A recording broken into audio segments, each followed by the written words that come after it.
우리 주님 이 땅에 오심을 기뻐하면서 서로 메리 크리스마스 한번 인사하겠습니다. 메리 크리스마스. 할렐루야.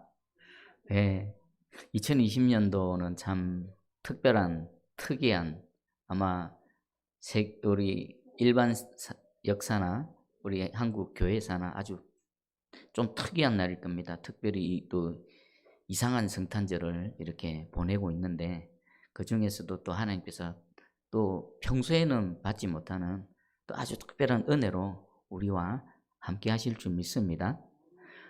우리 하나님께서 우리에게 주신 많은 선물들이 있습니다. 그 선물 중에 최고의 선물은 무엇일까요? 바로 예수 그리스도십니다. 예수 그리스도 안에 우리의 모든 것들이 다 담겨져 있죠. 영원한 생명, 치유, 회복, 능력, 은혜, 이 모든 것들이 예수 그리스도 안에 담겨져 있습니다. 그분이 오늘 이 땅에 오셨습니다. 그리고 그분을 기뻐하며 찬송하며 또 예배 드립니다. 우리 주님께서 이곳에 오셔서 우리 예배를 기뻐 받아주시고 또 다른 성탄의 은혜, 이미 입은 성탄의 은혜를 더 힘있게 나타나게 하실 줄 믿습니다. 자, 오늘 마태복음 우리가 2장 1절 12절까지는 아기 예수가 탄생했을 때 그 예수 그리스도 앞에서 여러 가지 인간 반응의 유형들이 있습니다. 세 가지로 볼 수 있는데, 일단 예수 그리스도 앞에서 어떤 반응이 있는가, 그리고 나는 어떤 부류에 속해 있는가, 또 우리는 어떻게 반응을 해야 되는가, 이 부분을 한번 살펴보겠습니다.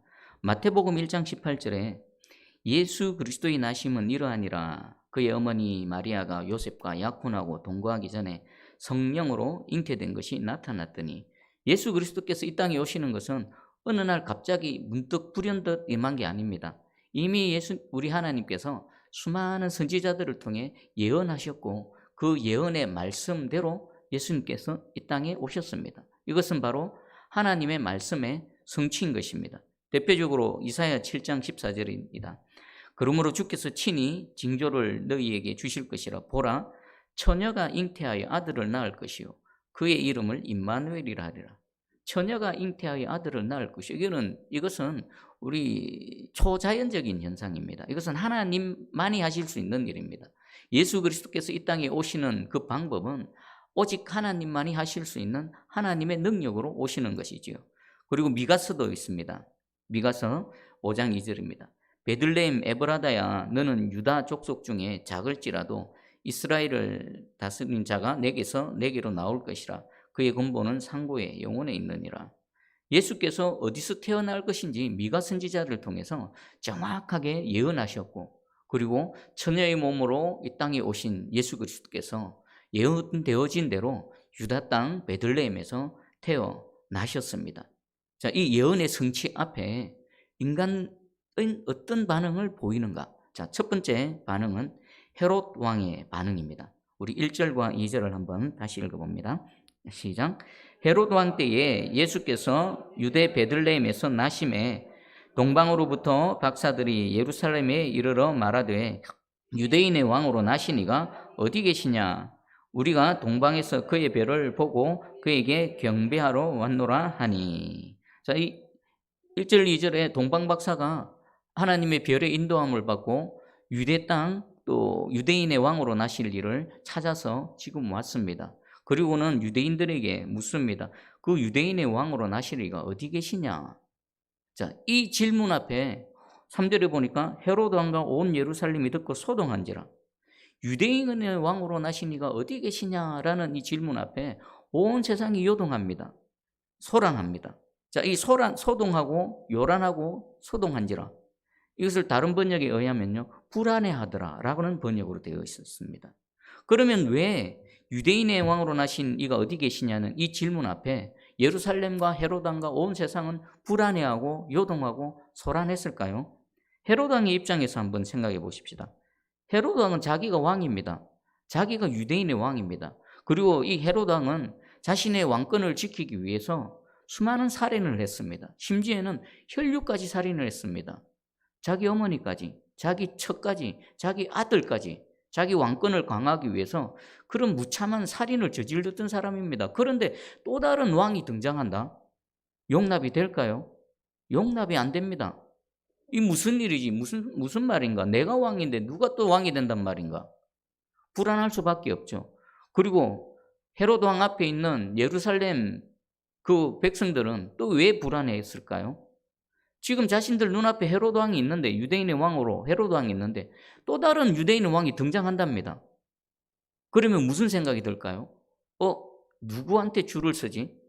이 왕한테 지금 현재 헤롯 왕 앞에 계속 줄을 서야 될 것인가? 아니면 새로운 왕한테 줄을 서야 될 것인가? 사람들은 줄 서기에 얼마나 신경을 곤두세웁니까? 어디에 줄을 서야 내가 유리한가? 내가 계속 이 부귀영화를 누리며 떵떵거리며 살아갈 수 있을까? 헤롯 왕은 헤롯 왕대로 불안했고, 또 헤롯 왕 앞에 있는 그 신하와 백성들은 그들 입장에서 불안하고 소동했습니다. 그러면 이 소동하고 난 이후에 헤롯 왕이 대제사장과 서기관들을 찾습니다. 4절에 왕이 모든 대제사장과 백성의 서기관들을 모아 그리스도가 어디서 나겠느냐 물으니, 왜 헤롯 왕은 이 대제사장과 서기관들을 찾았을까요? 이들은 하나님의 말씀을 맡은 자들입니다. 또 하나님을 섬기는 자들입니다. 그리고 하나님의 말씀으로 이 질문에 대한 정확한 답을 갖고 있는 자들입니다. 그리고 이들은 정확하게 답변을 합니다. 5절 6절에 이르되 유대 베들레헴이오니 이는 선지자로 이렇게 기록된 바, 또 유대 땅 베들레헴아 너는 유대 고을 중에서 가장 작지 아니하도다. 내게서 한 다스리는 자가 나와서 내 백성 이스라엘의 목자가 되리라 하였음이니이다. 헤롯 왕은 어떻게 하든지 이 아기 예수의 소재를 파악하려고 지금 혈안이 되어져 있습니다. 먼저는 대제사장과 그리고 서기관들에게 묻습니다. 그들에게 답을 얻었습니다. 예언되어진 대로 유대 땅 베들레헴에서 태어날 것이다 라는 큰 이 바운더리는 1차적으로 확보를 했습니다. 그러나 헤롯 왕이 원하는 것은 정확하게 찾아내는 겁니다. 자기 눈에 보이도록 찾아내는 겁니다. 그래서 7절 8절에 이렇게 합니다. 이에 헤롯이 가만히 박사들을 불러 별이 나타난 때를 자세히 묻고 베들레헴으로 보내며 이르되 가서 아기에 대하여 자세히 알아보고 찾거든 내게 고하여 나도 가서 그에게 경배하게 하라. 일단 어느 지역에서 태어나는 줄은 압니다. 그런데 이제 그 아기 예수를 직접 찾아가게 될 이 동방 박사들을 은밀하게 부릅니다. 가만히 부른다는 것은 은밀하게 조용히 부르는 겁니다. 그리고 가서 찾거든 내게 알려달라. 나도 가서 그 다시 새로 태어난 새로운 유대인의 왕이 될 그 아기께 가서 내가 경배하겠다라고 말하고 있습니다. 자, 그러면 아기 예수를 정확하게 찾으려는 이 헤롯 왕의 의도는 무엇일까요? 이 동방 박사들에게 말한 것처럼 정말 그 새로운 유대인의 왕, 이제 갓 태어난 아기 앞에 가서 엎드려 경배하기 위한 것이 헤롯 왕의 목적과 의도였을까요? 아닙니다. 거짓말입니다. 마태복음 2장 13절입니다. 그들이 떠난 후에 주의 사자가 요셉에게 현몽하여 이르되 헤롯이 아기를 찾아 죽이려 하니 일어나 아기와 그의 어머니를 데리고 애굽으로 피하여 내가 내게 이르기까지 거기 있으라 하시니, 지금 하나님께서 동방 박사가 아기 예수를 경배하고 떠나간 이후에 그 아버지 요셉에게 지금 찾아오셔서 헤롯 왕이 아기 예수의 목숨을 지금 찾고 있다. 떠나라. 애굽으로 떠나라. 라고 지시를 하십니다. 그러면 예수 그리스도를 이 땅에 오신 예수 그리스도를 찾고 있는 헤롯 왕의 의도는 뭡니까?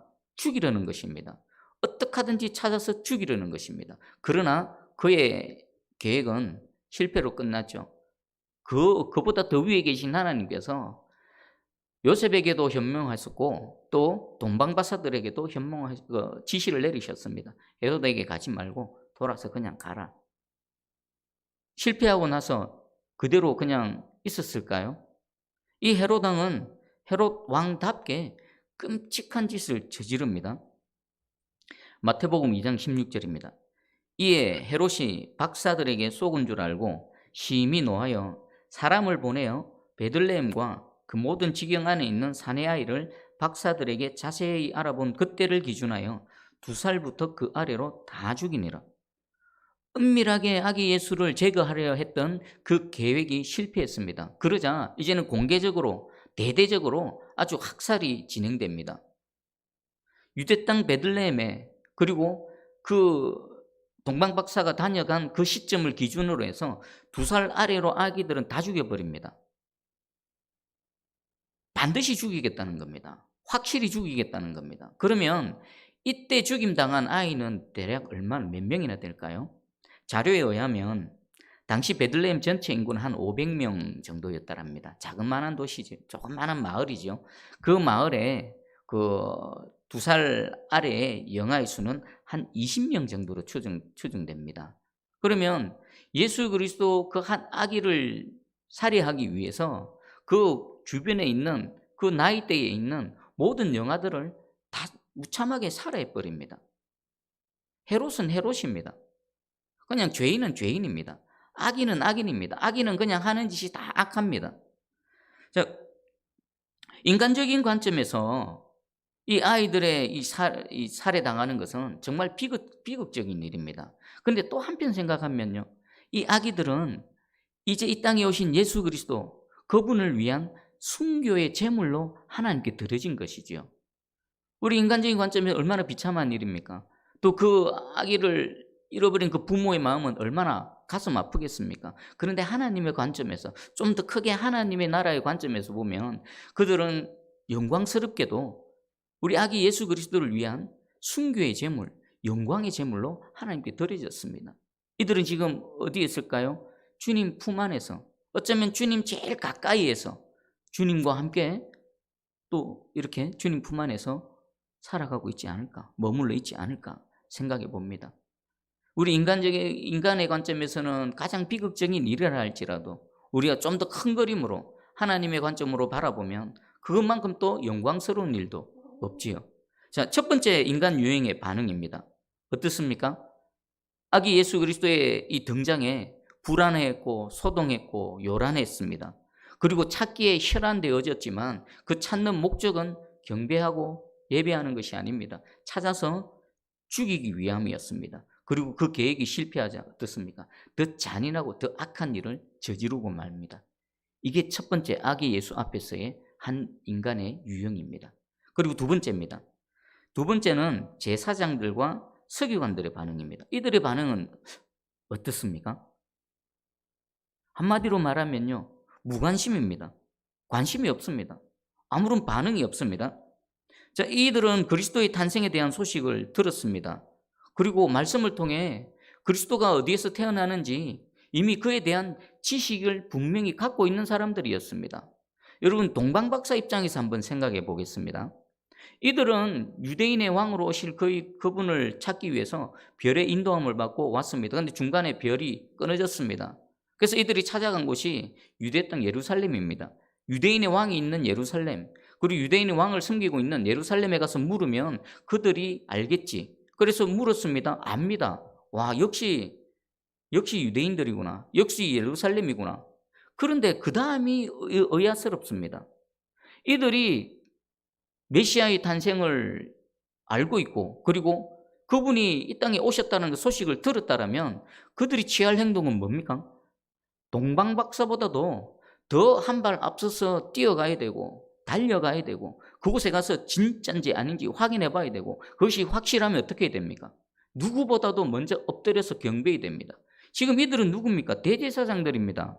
하나님의 성전에서 하나님을 섬기는 자들입니다. 하나님 최측근에 있는 자들입니다. 서기관들은 하나님의 말씀을 맡은 자들입니다. 그리고 하나님의 말씀을 가르치는 자들입니다. 그리고 말씀에 대한 지식 누구보다도 많이, 구약의 모세오경을 토시 하나 안 틀리고 다 외우는 사람들입니다. 그런데 예언되어졌던 예수께서 하나님의 성취하심으로 이 땅에 오셨다는 소식을 들었습니다. 그런데 그들은 아무런 반응도 하지 않습니다. 찾아가든지 말든지 오든지 말든지 아무런 반응이 없습니다. 요한복음 1장 11절에 자기 땅에 오매 자기 백성이 영접하지 아니하였으나, 이 말씀 그대로입니다. 그러면 어떻게 이런 일이 일어날 수 있습니까? 하나님을 최측근에 섬기고 늘 주님 가까이에 있고 또 하나님의 말씀을 연구하고 묵상하고 가르치는 자들, 하나님에 대한 지식 누구보다도 많이 갖고 있는 자들인데 메시아이신 예수 그리스도께서 이 땅에 오셨다라고 했는데 어떻게 이렇게 무감각하게 무반응으로 반응할 수 있겠습니까?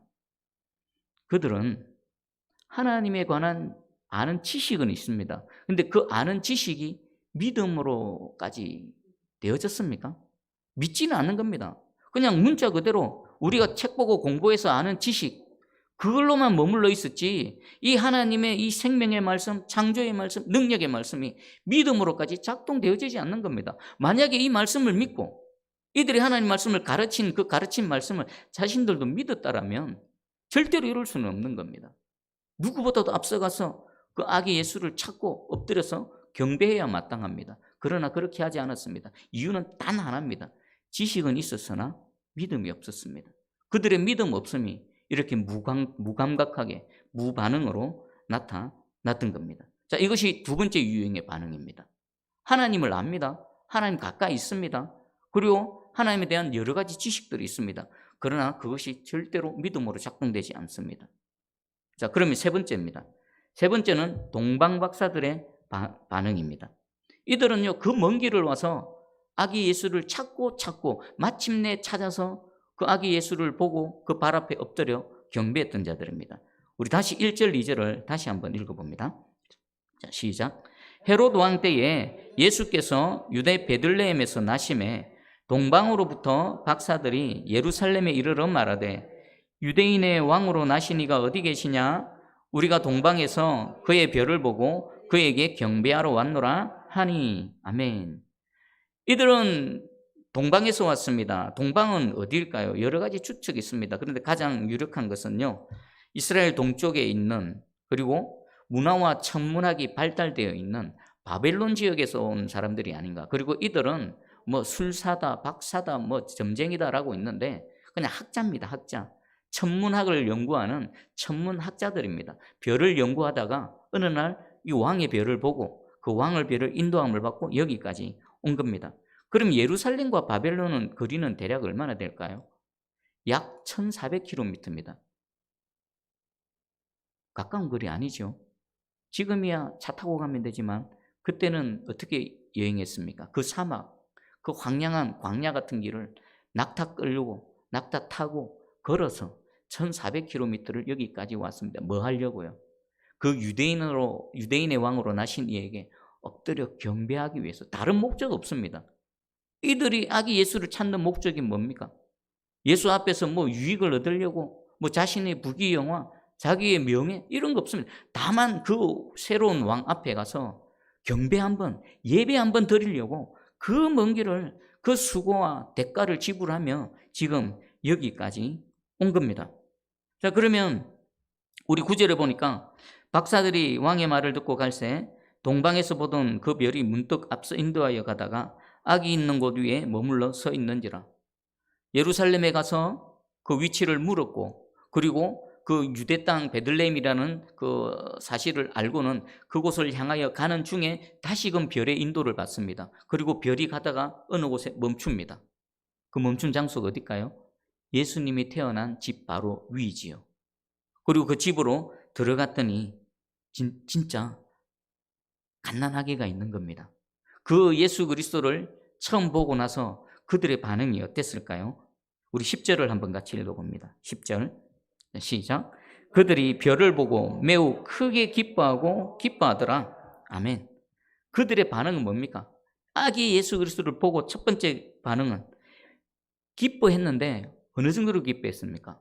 매우 기뻐했고요.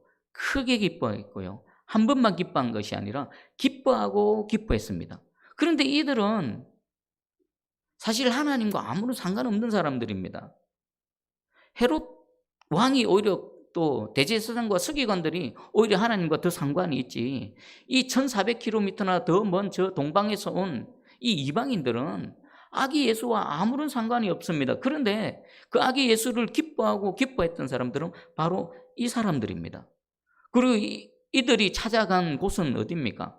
초라한 마구간입니다.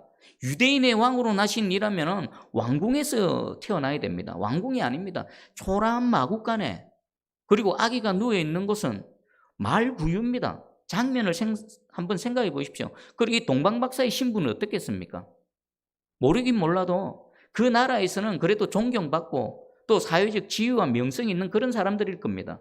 그런 존귀한 자들이 찾아간 곳이 허름한 마구간에, 그것도 말 구유에 누워있는 아기, 그리고 그 옆에 있는 부모들의 행색은 어땠을까요? 요셉과 마리아, 가난한 자들입니다. 꾀죄죄한 옷차림, 누가 봐도 그냥 한눈에 이렇게 아래로 내려다볼 그런 옷차림에 그런 부모가 있습니다. 그런데 이들은 아기 예수를 보고 기뻐하고 기뻐했습니다. 그리고 11절입니다. 우리 11절 같이 읽어봅니다. 시작. 집에 들어가 아기와 그의 어머니 마리아가 함께 있는 것을 보고 엎드려 아기께 경배하고 보배압을 열어 황금과 유향과 몰약을 예물로 드리니라. 아멘. 이들의 반응을 한번 순차적으로 생각해 보십시오. 별이 머물렀고 아기에 있는 것을 발견했습니다. 너무나 기뻐하고 기뻐했습니다. 그리고 집 안으로 들어갔습니다. 그랬더니 아기가 있습니다. 부모와 함께 아기가 있습니다. 아기를 보고 곧바로 동작이 어떻게 이어집니까? 엎드려 버립니다. 보자마자 엎드립니다. 뭐 생각하고 우리가 엎드릴까 말까가 아닙니다. 보자마자 엎드립니다.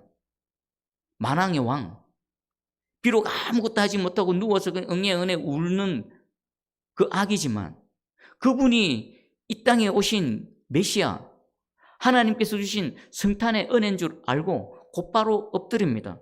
그리고 아기께 경배합니다. 예배를 드립니다. 그리고 자신이 그 먼 길을 드리려고 가져온 예물을 우리 예수께 올려 드립니다. 우리 한번 12절에 또 보니까 그들은 꿈에 헤로데게로 돌아가지 말라 지시함을 받아 다른 길로 고국에 돌아가니라.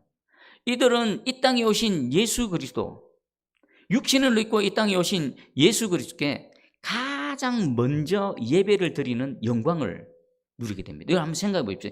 야, 이 얼마나 대단한 영광입니까? 하나님이신 그분이 육신을 입고 이 땅에 오셨는데 이 땅에 오신 예수 그리스도께 첫 예배를 올려드렸던 인물이 바로 이 이방인 동방박사들입니다. 얼마나 큰 영광입니까? 그뿐입니까? 이 이방인들에게 하나님께서 찾아오셔서 말씀을 하십니다. 하나님의 음성을 듣는 놀라운 은혜를 경험하게 됩니다. 그리고 성경에서는 이들이 이후에 어떠한 삶을 살았는지 기록은 없습니다. 그런데 충분히 짐작할 수는 있습니다. 이들이 자신의 땅으로 돌아가서 어떤 삶을 살았을까요? 하나님과 전혀 상관없는 삶을 살았을까요? 아닙니다. 이 땅에 오신 예수 그리스도를 첫 예배드렸던 그 예배자의 삶으로 살아냈을 것입니다. 그리고 그들의 삶의 지역이 비록 바벨론 지역, 이슬람 지역이라 하지만 그들이 그 땅에서의 남은 자가 되어져서 하나님의 남은 자로서 그 땅의 빛과 소금의 사역을 감당했을 것입니다. 그들을 통해 누군가가 구원의 은혜를 입고 그들을 통해 또 다른 누군가가 성탄의 은혜를 입고 그곳에서 그 하늘의 영광을 누리게 되어졌을 것입니다. 얼마나 큰 영광입니까? 놀랍지 않습니까? 이것이 세 번째 유행입니다. 동방박사들이 그 먼 길을 그 수고와 대가를 지불해 가며 아기 예수께 찾아온 목적은 유일하게 뭡니까? 예배드리는 겁니다. 경배하는 겁니다. 그분을 기뻐하는 겁니다. 오늘 이 시간 우리 성탄의 그 은혜 감사해서 예배드릴 때 저와 여러분의 하나님께 나온 우리 목적과 동기도 그냥 그분 때문에 기뻐하고 그분을 예배하고 그분을 높여드리는 이 목적과 동기 외에는 아무것도 없기를 주님의 이름으로 축복합니다. 자, 세 가지 유행입니다. 첫 번째 유행 어땠습니까? 그리스도의 탄생을 저지하려고 했고요. 또 어떻게 하든지 아기 예수 그리스도를 제거하려는 그런 시도가 있었습니다. 지금도 이 일은 계속 진행되고 있습니다. 여러분, 불신자들을 한번 생각해 보십시오. 불신자들을 가로막는 뭔가가 있습니다.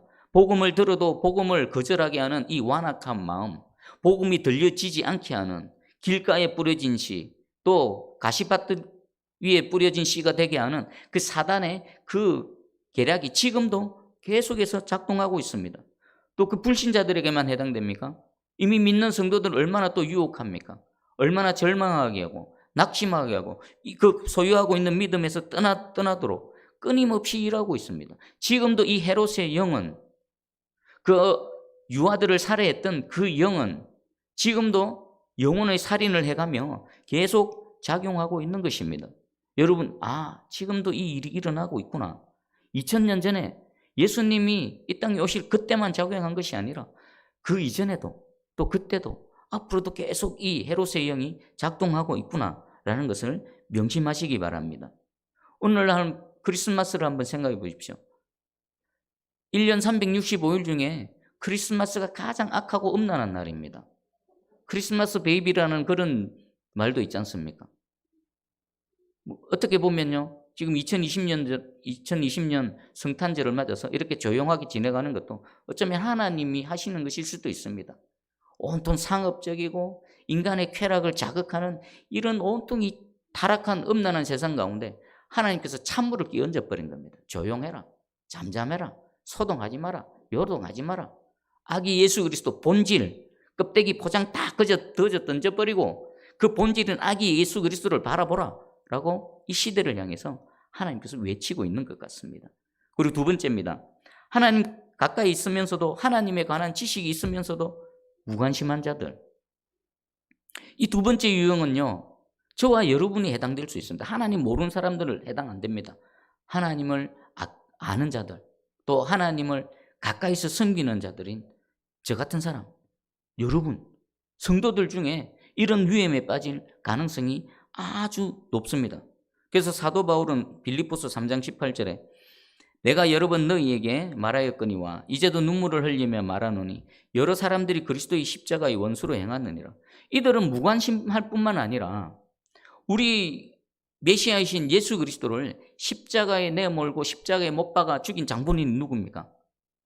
바로 이들입니다. 이들. 무관심했던 이들이 헤롯 왕이 자신의 권위와 자신의 왕권에 도전이 되어질까 봐 그 예수 그리스도를 제거하려 했던 그 동기와 목적과 똑같이 예수 그리스도의 사역을 통해 자신들의 권위, 자신들의 그 기득권에 도전을 받으니까 그분이 메시아든 상관이 없습니다. 그분이 하나님의 아들이든 상관이 없습니다. 아무리 그들 눈앞에 표적과 기사를 보여주고 하늘로부터 오신 분임을 보여줘봤자 필요가 없습니다. 가짜 없이, 머뭇거림 없이 그분을 십자가에 못 박아 죽여버리는 겁니다. 그래서 사도 바울이 여러 사람이 그리스도의 십자가의 원수로 행하느니라. 그런데 그들은 스스로 생각합니다. 우리는 하나님의 사람이라. 우리는 하나님을 섬긴다. 우리는 하나님을 믿는다. 그런데 실제로 그들의 삶은 하나님에 대해서 무관심하고 그리스도에 대해서 무관심하고 그리고 자신의 뜻과 의지에 반하게 되면 가차없이 십자가에 못 박아 죽여버리는 십자가의 원수로 지금 살아가고 있는 것입니다. 이것이 두 번째입니다. 그리고 세 번째는 오직 하나 아기 예수께 경배하기 위해서.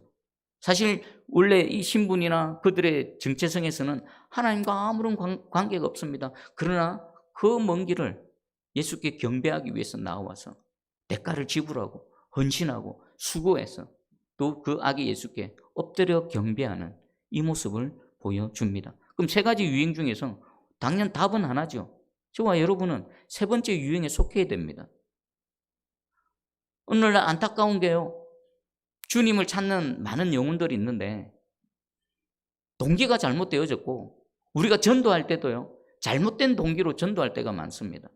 예수 믿으면 복받고 이 땅에서 잘되고 이 땅에서 높아지고 부귀영화를 누린, 그거 한 일부분일 수 있는데요, 그것 갖고 예수 못 믿습니다. 만약에 예수님을 찾는 동기가 이 땅에서 잘 먹고 잘 살고 존귀하고 높여지고 뭐 이런 거라면은 만약에 그 일이 이루어지지 않으면 어떻게 될까요? 낙심하고 떠나가 버리겠죠. 안 되네, 예수 믿어봐야 뭐 별거 없네, 떠나가 버리겠죠. 그리고 두 번째가 있습니다. 만약에 그것이 이루어졌습니다. 하나님께서 은혜를 베풀어 주셔서 하는 일마다 잘 되게 하고 통장의 잔고는 불어나고 자식들은 좋은 대학 가고 좋은 직장 가고 아파트 평수 늘리고 그것이 이루어졌습니다. 그 다음 뭘까요? 이제 예수님 필요가 없는 겁니다. 자기가 원하는 걸 다 이루었기 때문에. 더 이상 예수가 필요 없기 때문에 떠나가는 겁니다. 하나님께 나오는 목적과 동기가 틀리면요, 이래도 떠나가고 저래도 떠나갑니다. 또 어떤 분들은 교회에 나와서 신앙생활하는 게 사람 보고 합니다. 사람 보고 만나서 얘기하고 뭐 교제 나누고, 물론 성도의 교제의 측면이 있습니다. 그러나 그것 갖고는 안 됩니다. 만약 그런 것으로 죽게 나와서 신앙생활을 한다면요, 사람 다 똑같지 않습니까? 누가 완벽합니까? 본의 아니게 부지불식간에 실수할 수도 있고 내가 실수할 수도 있고 또 누군가에 의해서 또 상처를 받을 수 있습니다. 그럼 언제든지 떠나갑니다. 욕하고 떠나갑니다. 오직 그리스도께 남아있으려면 유일한 건 뭡니까? 그분을 기뻐하는 겁니다. 나의 구주, 나의 예수 그리스도, 나 같은 죄인을 살리시기 위해 이 땅에 오시고 자신의 목숨까지 내어놓으신 물과 피를 다 쏟아내으신 그 주님 한 분만으로 기뻐하면서 만족하는 겁니다. 그것 말고 그분 앞에 엎드려 경배하는 거, 그것 말고는 신앙생활에 목적, 다른 동기가 있으면 안 됩니다. 다른 근두대기 다 떼어내십시오. 오늘 동방박사 생각해 보십시오. 그들이 왜 이곳에 옵니까? 그렇게 할 이유가 없습니다. 그런데 그들은 오직 아기 예수 앞에 나와서 그분 앞에 엎드려서 예배 한번 드리기 위해서 그 수고와 대가를 지불했습니다. 그랬더니 아마 천국에 가면 알 수 있을 것입니다. 여러분 천국 가면 이 동방박사 한번 찾아보십시오. 그리고 이후에 이들의 삶이 어땠는가, 그리고 이들의 삶을 통해 하나님께서 어떤 은혜를 베풀어 주셨고 그들을 어떻게 사용하셨는지 성경에 기록되어지지 않지만 여러분 천국에서 한번 물어봐 보십시오. 놀라운 일들이 펼쳐졌을 것입니다. 그들을 통해 놀라운 성탄의 열매들, 성탄의 은혜들이 이 땅에서 지금도 펼쳐지고 지금도 그 바벨론 지역, 이슬람 지역에서 그들 때문에 예수 믿고 목숨 걸고 주님께 예배하는 자들이 지금도 남아있고 지금도 계속 그들을 통해 생겨날 겁니다. 오늘 이 성탄절을 맞아서 아기 예수 앞에 새 유행의 반응을 받습니다. 우리는 하나밖에 없습니다. 그분을 매우 크게 기뻐하고 기뻐하며 그분 앞에 생각할 것도 없습니다. 주님 앞에 엎드려 버리는 겁니다.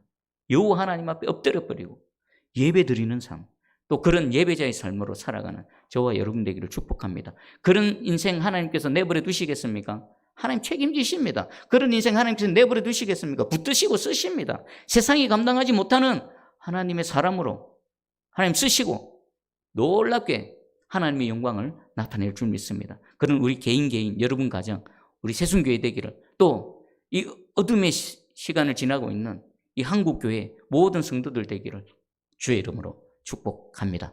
아멘. 기도합니다. 사랑의 주님 감사합니다.